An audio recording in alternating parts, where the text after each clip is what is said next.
Hello friends, welcome to Exo classes. मैं हूं मनीष और आज हम लोग देखने वाले हैं भारतीय संविधान में अधिकार।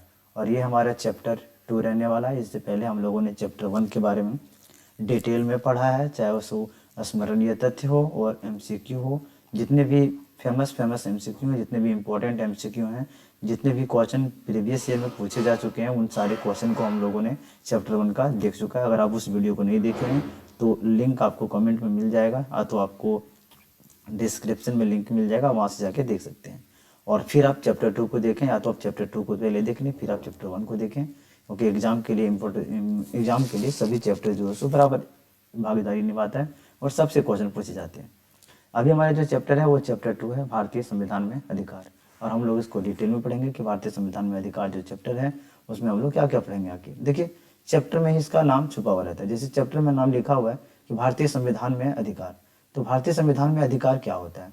जैसे भारतीय संविधान में हम लोगों के लिए, भारतीय संविधान को क्यों बनाया गया है, तो भारतीय संविधान को भारत के लोगों के लिए बनाया गया है, ताकि लोगों की आज़ादी, लोगों की स्वतंत्रता, लोगों का आत्मविश्वास, लोगों का रहन सहन, लोगों के ऊपर अत्याचार ना हो, लोगों को न्याय व्यवस्था दिलाने के लिए, लोगों के ऊपर अत्याचार किसी भी कंपनी या किसी भी शासन या किसी भी सरकार के द्वारा, किसी व्यक्ति प्रशासन के द्वारा ना किया जा सके, इसके लिए बनाया गया है। तो इस अधिकार को लेकर के भारतीय संविधान में भारत के लोगों के लिए कुछ अधिकार को फिक्स किया गया है। वो अधिकार क्या क्या हम लोगों को दिया गया है, हम लोग उसके बारे में जानेंगे।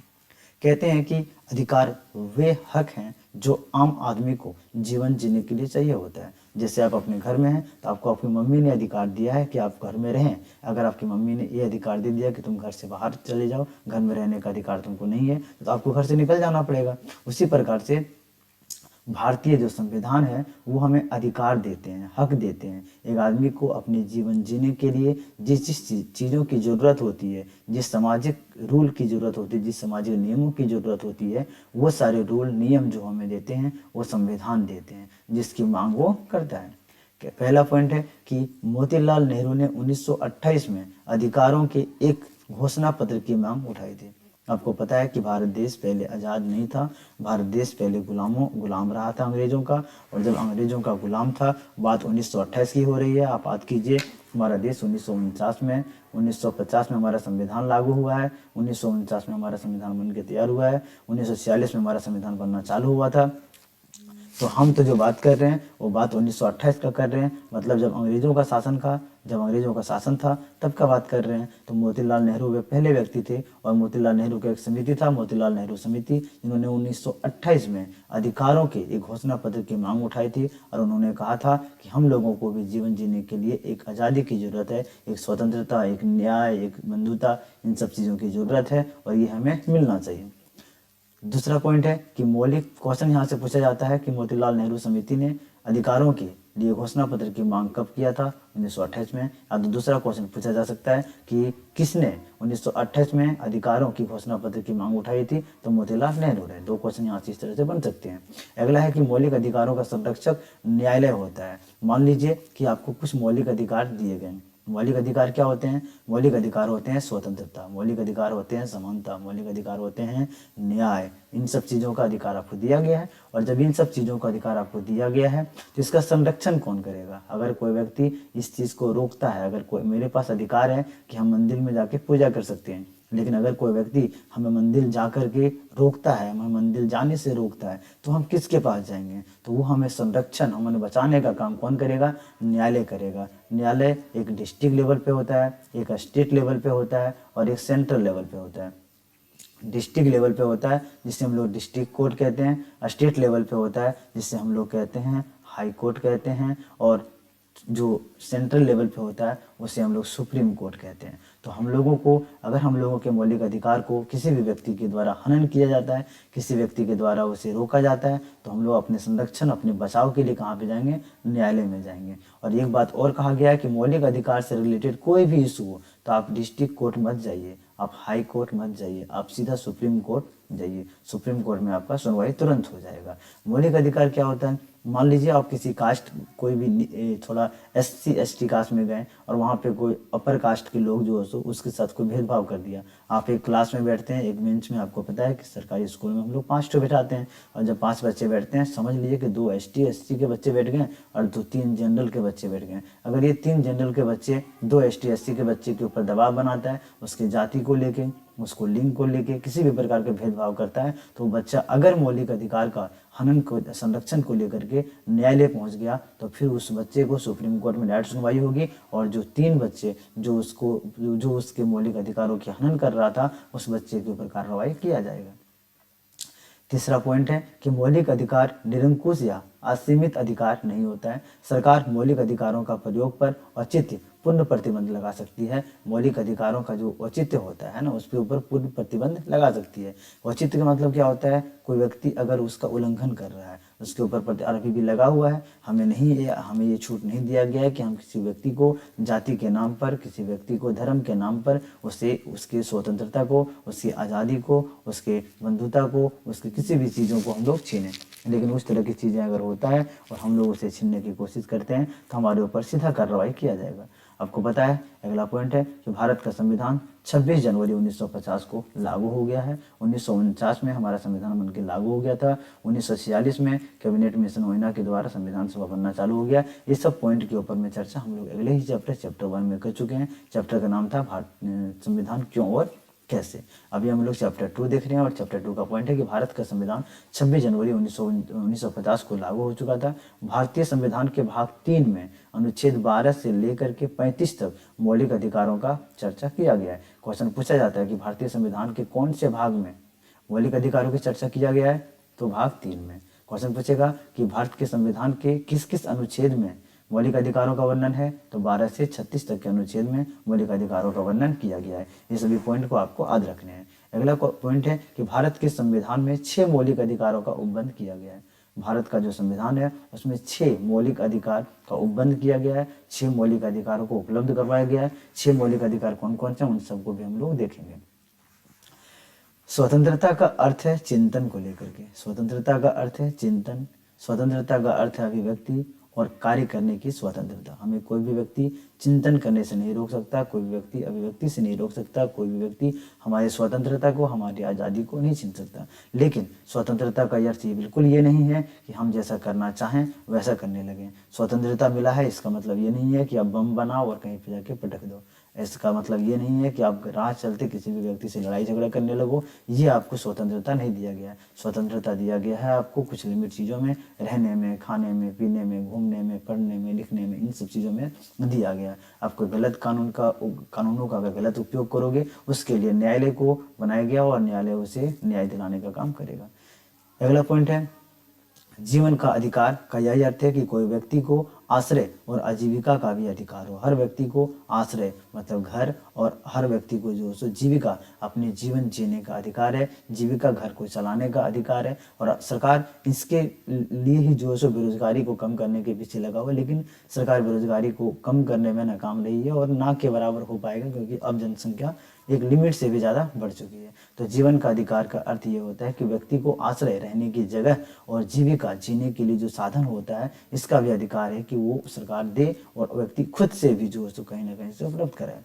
निवारक नज़रबंदी अधिकतम 3 महीने के लिए हो सकती है। निवारक नज़रबंदी क्या होता है? मान लीजिए कि आपके घर के बीच में लड़ाई हो गया है और पुलिस को पता चला कि ये जो है मोहन जो नाम का व्यक्ति है, इसी के द्वारा जो है लड़ाई हो रहा है, तो पुलिस आएगी और पुलिस ये मोहन नाम के व्यक्ति को 3 महीने के लिए या तो उसी के घर में या तो थाने में ले जा करके और उसको बंद कर देगी। वो 3 महीने तक रखेगी ताकि इसके कारण से लड़ाई और ज़्यादा ना बढ़ जाए, और ज़्यादा लड़ाई ना बढ़ जाए, इसीलिए उसको रखा जाता है। उसको कहते हैं नज़रबंद कर देना। उसको सजा नहीं दे रहा, नज़रबंद कर रहा है ताकि वो किसी की नज़र में ना आए और लड़ाई झगड़ा थोड़ा सा कम हो सके। ये ज़्यादातर जो होता है जातिवाद जो होते हैं उसमें होते हैं। कोई हिंदू मुस्लिम के बीच में लड़ाई हो गया तो 1-2 व्यक्ति का ही गलती होता है, पूरे समाज सोसाइटी का गलती नहीं होता है। 1-2 लोग का पर्सनल दुश्मनी होता है जिस कारण से वो थोड़ा लड़ जाते हैं, और उसके बाद ये एक धर्म के नाम पे एक बड़ा युद्ध जैसा माहौल बन जाता है, जो कि गलत है। संविधान के अनुसार 14 वर्ष से कम आयु के बच्चों को किसी भी कारखाने या किसी भी खदान या किसी भी अन्य खतरनाक काम में नहीं लगाया जा सकता है। इसका मतलब ये नहीं है कि अगर आपका एज 14 साल से कम है तो आप अपनी मम्मी के ऊपर में जाके केस कर दो, हाँ ऐसा नहीं करना है, ठीक है। तो संविधान के अनुसार 14 वर्ष से कम आयु के कोई भी बच्चे हैं तो उसे जो है सो कारखाने, खदान या किसी अन्य खतरनाक काम में नहीं लगाया जा सकता है। मम्मी बर्तन धुलवा सकती है, खाना बनवा सकती है, कपड़ा धुलवा सकती है, उसमें कोई दिक्कत वाली बात नहीं है। तो कोई कंप्लेन नहीं करेगा जाके थाना में कि मेरी मम्मी कपड़ा धुलवा रहा है हमसे। अगला पॉइंट है, डॉक्टर भीमराव अंबेडकर ने संवैधानिक उपचारों के अधिकार को संविधान का हृदय और आत्मा की संज्ञा दी है। ये क्वेश्चन न जाने कितनी बार पूछा गया है। अभी मैं आपको एमसीक्यू जब करवाऊंगा तो मैं आपको दिखाऊंगा कि डॉक्टर भीमराव अंबेडकर ने संविधान संशोधन, अच्छा डॉक्टर भीमराव अंबेडकर ने संविधान उपचारों के अधिकार को अधिकार को संविधान का जो हृदय और आत्मा कहा। और ये बहुत ही ज़्यादा जरूरी भी है। इन्होंने जो जिस बातों को कहा है, संविधान को हृदय और ये जो चीज़ें माना है उन्होंने, इसके लिए ये पूरा का पूरा एक थ्योरी दिया था उन्होंने, और उस पूरा थ्योरी में इस बात का पूरा चर्चा भी किया था उन्होंने। और उसका कहना था कि भारत को संविधान का हृदय माना जाता है और संविधान एक तरह से हम लोगों की रक्षा के लिए है। संविधान एक तरह से हम लोगों के जीवन को बचाने के लिए है, ना कि हमारे जीवन को खत्म करने के लिए, है ना। अगला पॉइंट है कि 44वें संविधान संशोधन 1978 के द्वारा संपत्ति का अधिकार अब मौलिक अधिकार ना होकर कानूनी अधिकार बन गया है, जो भारतीय संविधान के अनुच्छेद 300A में शामिल हो गया है। 1978 से पहले क्या था, मैं आपको थोड़ा सा डिटेल में बता दूं कि 1978 से पहले संपत्ति का जो अधिकार था वो मौलिक अधिकार में था। तो मौलिक अधिकार में था तो सरकार को अगर कहीं रोड बनाने के लिए जमीन चाहिए था तो वो जब व्यक्ति जमीन देता नहीं था, है ना। तो इस प्रकार से रोड सरकार को प्रॉब्लम होने लगा। तो सरकार ने संपत्ति का जो अधिकार था उसको मौलिक अधिकार नहीं होकर के अब क्या बना दिया गया, कानूनी अधिकार बना दिया गया है, जो भारतीय संविधान के अनुच्छेद 301 में शामिल है। सरकार उस जमीन को ना चाहते हुए भी ले लेगी, लेकिन सरकार उस जमीन के बदले आपको कुछ पैसे देगी। जो वहाँ के रेट चल रहे होंगे, जिस रेट से जमीन बिकते होंगे, वो रेट आपको सरकार दे देगी ताकि आप कहीं और जा करके वो जमीन खरीद सकें। लेकिन पहले ऐसा नहीं था, पहले मौलिक अधिकार में था तो व्यक्ति का अधिकार था। तो अगर आप कोई रील्स में देखे होंगे कि चारों तरफ से रोड है, बीच में कोई घर है, क्योंकि उस समय का कानून कहता था कि कोई भी व्यक्ति का मौलिक अधिकार का हनन कोई भी नहीं कर सकता, सरकार, यहाँ तक सरकार भी नहीं कर सकती है। तो वो व्यक्ति जमीन देता ही नहीं, तो व्यक्ति जब जमीन देता नहीं तो सरकार को प्रॉब्लम हो रहा था बनाने में। तो इसीलिए जो सो अब जो सो 1978 के बाद जो सो 300A में शामिल कर दिया। आप कोई व्यक्ति को जमीन को अगर लेता है रोड बनाने के लिए, घर बनाने के लिए, या सरकार किसी भी अपने काम के लिए लेता है तो उसके बदले उसे मुआवजा के रूप में कुछ पैसे दिए जाते हैं।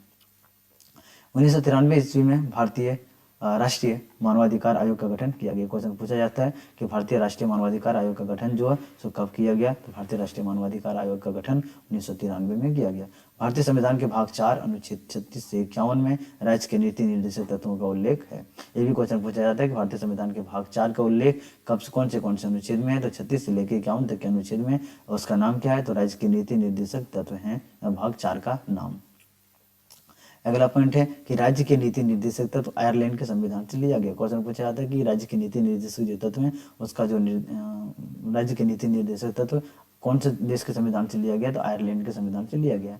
राज्य के नीति निर्देशक तत्व न्यायालय में वाद योग्य नहीं है। ये भी क्वेश्चन पूछा जाता है कि राज्य के नीति निर्देशक तत्व न्यायालय में जो वाद योग्य नहीं है। अगला पॉइंट है कि 42वें संविधान संशोधन 1976 के द्वारा नागरिकों के मौलिक कर्तव्यों की सूची का समावेश किया गया, और जिसमें कुल 10 कर्तव्यों का उल्लेख किया गया था। समान नागरिक संहिता का, ग्राम पंचायत का, महिला एवं पुरुष के कार्यों को समान कार्य समान वेतन देने का। पहले अभी भी हमारे गांव समाज में होता है कि देखना, अगर कोई मेल काम करने के लिए गया तो उसे 400 रुपया जो है एक दिन का दिया जाता है। लेकिन वहीं पे अगर कोई फीमेल काम करने के लिए गई है तो उसको 300 रुपये ही जो है एक दिन के लिए दिया जाता है। तो ये चीज़ें अभी भी चल रहा है, लेकिन सरकार ये चीज़ें नहीं कर सकती। सरकार अगर कोई सरकारी टीचर है और जैसे हम लोग हैं तो मेल भी काम कर रही है तो फीमेल भी काम कर रही है, तो दोनों में जो है क्या होता है कि वेतन जो है समान होता है। मेल का भी वेतन समान होता है, फीमेल का भी वेतन समान होता है। मेल या फीमेल में कोई भी प्रकार का जो अंतर नहीं किया जाता है।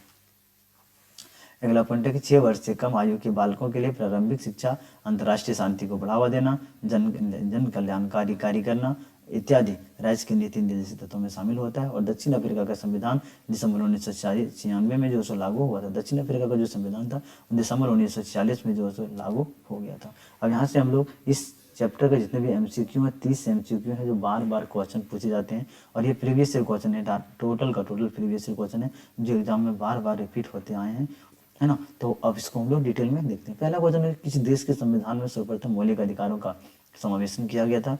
तो क्या वो अमेरिका था, क्या वो फ्रांस था, क्या वो ब्रिटेन था, या क्या वो सोवियत संघ था? तो अमेरिका, है ना। तो पूछेगा किस देश के संविधान में सर्वप्रथम मौलिक अधिकारों का समावेशन किया गया था? तो अमेरिका के संविधान में जो सो पहला बार समावेशन किया गया था। भारतीय जनता की अनिवार्य स्वतंत्रताओं का अधिकार पत्र निम्नलिखित में से किससे माना जाता है? तो ये जो माना जाता है इसे मौलिक अधिकार को माना जाता है। अगला है कि संविधान द्वारा नागरिकों को प्रदत्त मूल अधिकारों की संख्या कितनी है? तो टोटल जो मूल अधिकारों की संख्या दिया गया है वो 6 मूल अधिकार जो है सो दिया गया है।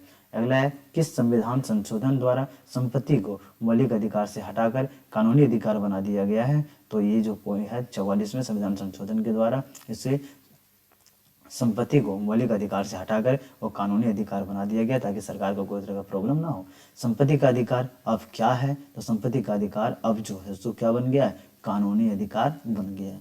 क्वेश्चन ऐसे ही घुमा घुमा के पूछता है, एक साल इस क्वेश्चन को पूछा गया, दूसरे साल इस क्वेश्चन को पूछा गया, हालांकि दोनों उसी पॉइंट में था जिसको मैंने आपको बताया। इसलिए एमसीक्यू पढ़ने से पहले आपको 2-4 पॉइंट को पढ़ना जरूरी होता है जहाँ से बार बार क्वेश्चन बने जाते हैं। और मैं इसी प्रकार से आपको पूरा बुक को और आपके ऑल सब्जेक्ट जितने भी सब्जेक्ट हैं उन सबको मैं इसी तरह से कंप्लीट कराऊंगा। तो अगर आप चैनल पर नए हैं, चैनल को लाइक शेयर और सब्सक्राइब जरूर करें, और इससे रिलेटेड जितने भी वीडियो आते हैं उन सबको अपने दोस्तों के साथ शेयर जरूर करें। अगला है कि भारतीय संविधान में नीति निर्देशक तत्व किस देश के संविधान से लिया गया? अभी मैंने थोड़ी देर पहले ही बताया था कि भारतीय संविधान में नीति निर्देशक तत्व का जो संविधान जो तत्व है वो लिया गया आयरलैंड के संविधान से लिया गया है। यहाँ पे भी ऑप्शन राइट हो जाएगा। अगला है कि भारतीय संविधान के किस अनुच्छेद में नीति निर्देशक तत्वों का वर्णन किया गया है? तो 36 से लेके 51 तक जो है किया गया। अभी मैंने थोड़ी देर पहले इन सब चीज़ों पे जो है चर्चा किया था। अगला है कि नेहरू समिति ने अधिकारों की घोषणा पत्र किस वर्ष मांग किया था? सबसे पहला पॉइंट को आप याद कीजिए, मैंने बताया था पहला ही पॉइंट था ये, है ना, कि कब किसके द्वारा जो सो मांग किया गया था? तो 1976 के जो सो वर्ष 1976 में जो है सो मांग, ऐसा यहाँ पे मैं ये बता रहा था 8 नंबर क्वेश्चन बता रहा था कि नेहरू समिति ने अधिकारों का घोषणा पत्र जो है किस वर्ष मांग किया था? तो ये जो मांग किया था 1928 में मांग किया था। ये 9 का है कि किस वर्ष भारतीय संविधान में धर्मनिरपेक्षता का समावेश किया गया है? तो इसका जो समावेश किया गया 1976 में किया गया है। भारतीय संविधान में धर्मनिरपेक्षता का समावेशन जो किया गया है 1976 में किया गया है। अगला क्वेश्चन है कि राष्ट्रीय मानवाधिकार आयोग का गठन जो है सो कब किया गया है? तो राष्ट्रीय मानवाधिकार आयोग का गठन 1993 ईस्वी में किया गया है।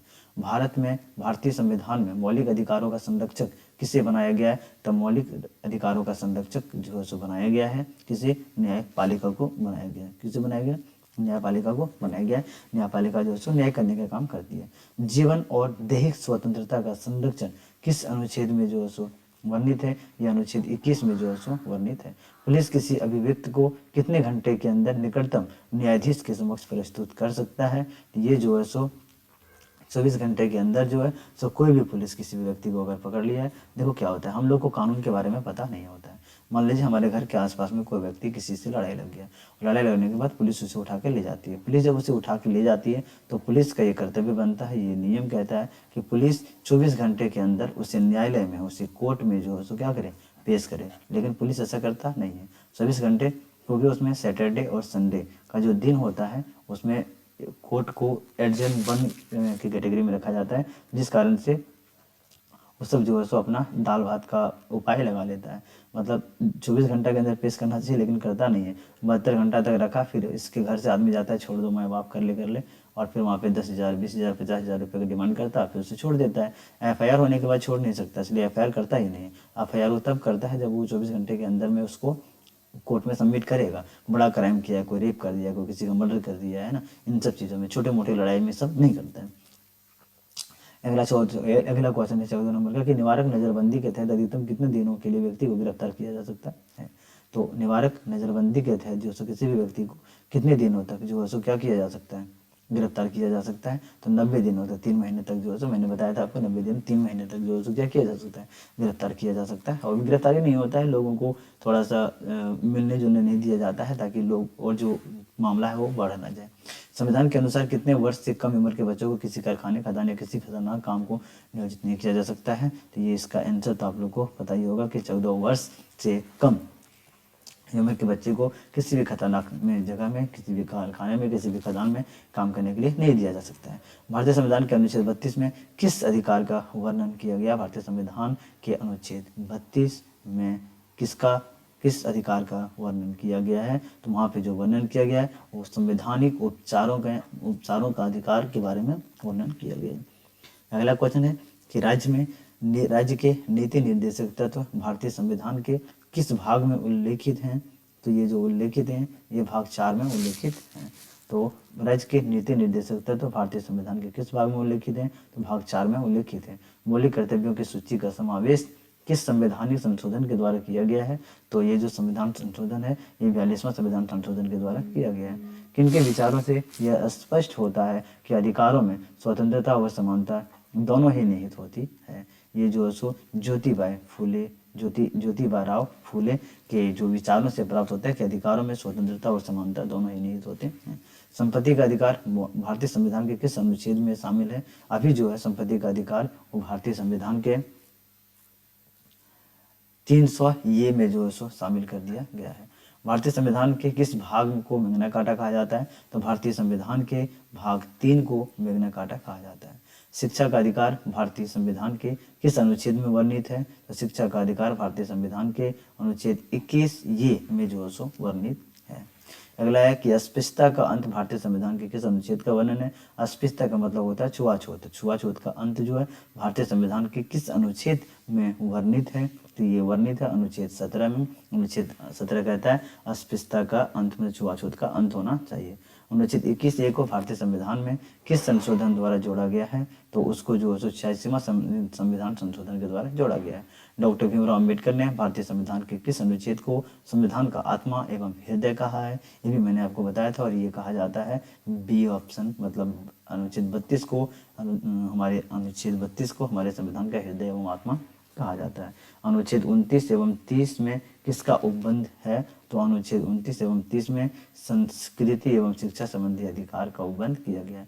कारखाने में बालकों के नियोजन का प्रतिषेध भारतीय संविधान के किस अनुच्छेद में किया गया है? तो वहाँ पे जो अनुच्छेद 24 में जो है सो किया गया है। पहला क्वेश्चन है कि धार्मिक स्वतंत्रता का अधिकार संविधान के किस अनुच्छेद में वर्णित है? तो धार्मिक स्वतंत्रता का जो अधिकार है वो भारतीय संविधान के 25 से लेके 28 में जो सो किया गया है। मानव के दुर्व्यापार और बलात्श्रम का प्रतिषेध किस अनुच्छेद में जो सो वर्णित है? तो अनुच्छेद 23 में जो सो वर्णित है। सार्वजनिक पद पर कोई व्यक्ति अवैध रूप से आसीन हो तो रिट जारी की जा सकती है। किसके द्वारा रिट जारी की जाती है? अधिकार पृष्ठा के द्वारा जो है सो क्या किया जाता है? रिट जारी किया जाता है। अगर कोई व्यक्ति अवैध तरीके से आपके जमीन के ऊपर कब्जा किया गया है, इन सब चीज़ों के ऊपर। तो और यहाँ पे हमारा जो है सो ये खत्म होता है। MCQ 30 मैंने करवा दिया। यकीन मानिए आपके एग्जाम में ये 30 क्वेश्चन से अलग एक भी क्वेश्चन आपको देखने को नहीं मिलेगा, है ना। इसके बाद जिस चीज़ों के बारे में हमें पढ़ना था वो था कि देखिए इसके बाद है अति लघु उत्तरीय प्रश्न। इसको देखना था कि मूल अधिकार आवश्यक क्यों है? नागरिक के संपूर्ण विकास के लिए मूल अधिकार आवश्यक होता है। मौलिक अधिकार की रक्षा किस अधिकार से होती है? तो मौलिक अधिकारों की रक्षा संवैधानिक उपचार के अधिकार से होती है। उसके बाद हमें देखना था ये लंबा क्वेश्चन, राष्ट्रीय मानवाधिकार आयोग की टिप्पणी लिखें।